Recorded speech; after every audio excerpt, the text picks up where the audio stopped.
Hi, I'm Rebecca Skeele. Welcome to my last and final key in this 7-key series.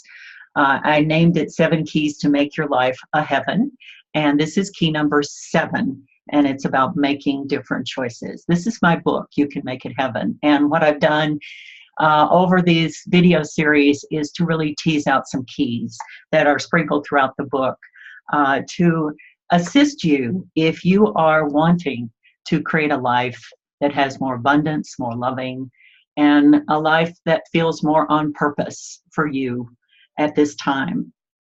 So before I get into really this key of making different choices, I just want to say that this was a big revelation for me years ago when I was going through quite a time of a lot of change. And there was change going on the outside, things that I didn't want to change.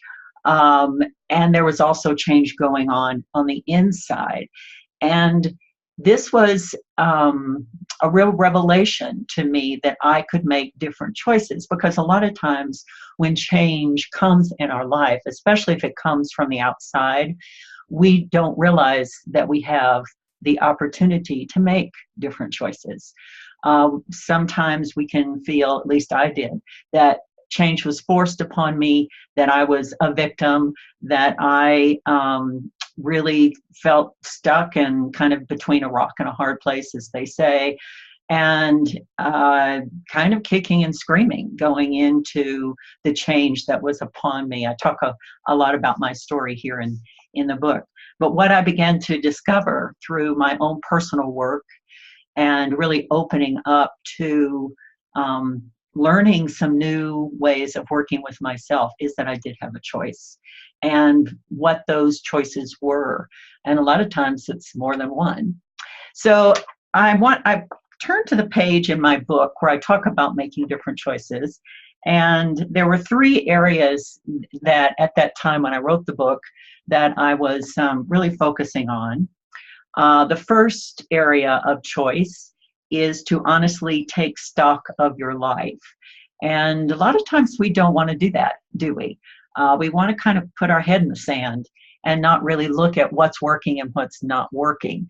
And we want to get distracted and we want to get really busy. And, it takes a lot of courage to take stock, to say, okay, where is my life going?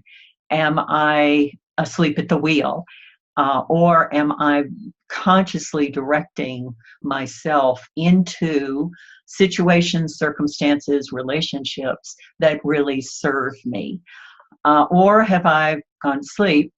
Have I gotten really busy and distracted, and I've sort of drifted over here into another place and woke up one day and said, wait a minute, this is not okay with me anymore.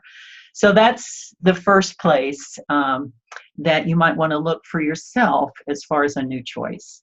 And the second area is to pay close attention to what's not working. Again, this takes courage. A lot of times we don't want to do this as well.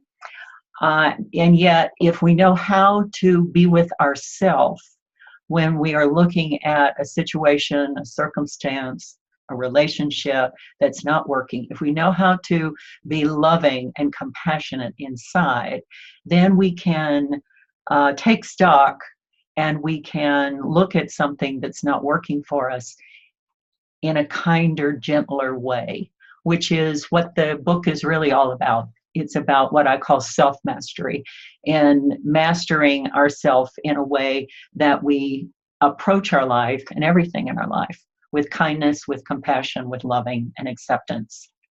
And then the last area is to examine the relationships.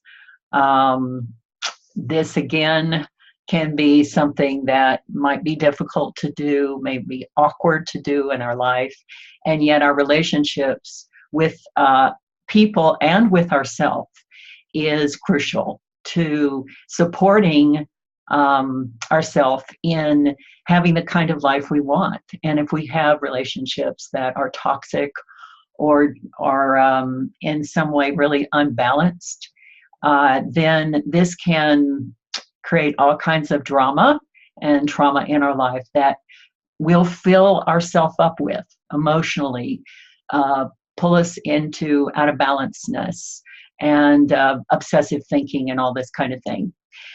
So these three areas are really kind of, let's say, foundational to take a look at our choices. But the other thing I want to talk about in making different choices is there are situations and circumstances that happen in our life that we did not ask for. Change and things that happen to us. I talk about the 2x4s of life in the book. And a lot of times we don't have another choice. In other words, if the house that you're living in is being sold and you have to move, there's not a whole lot of wiggle room in there. And yet there are still choices that we can make. And that is, how do we approach this choice, this change that's happening? And that has to do with the inner choices that we make. In other words, am I approaching a situation with compassion, with acceptance, with openness of possibilities? Or am I approaching a situation of change with fear, with anger, with resentment? And those kinds of choices, I would like to say, are really the most important. We can really shift a situation in our life from something that is painful or fear-based or full of anger and resentment to a more compassionate, accepting, loving place inside of ourselves. And that can make all the difference. That can move us, I would like to say, into even more possibility, things we didn't even think of. And I really believe it opens the universe up to assist us in moving into something that we didn't even know was there.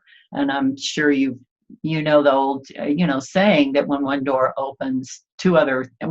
closes, two others open. And sometimes we don't see that, do we? Because we're so busy looking at that closed door and going, I can't believe this is not working out the way I wanted it to, or I'm so upset that this happened. So this is my final key to make your life a heaven. Start to make different choices, and also be aware that there are choices always to be made.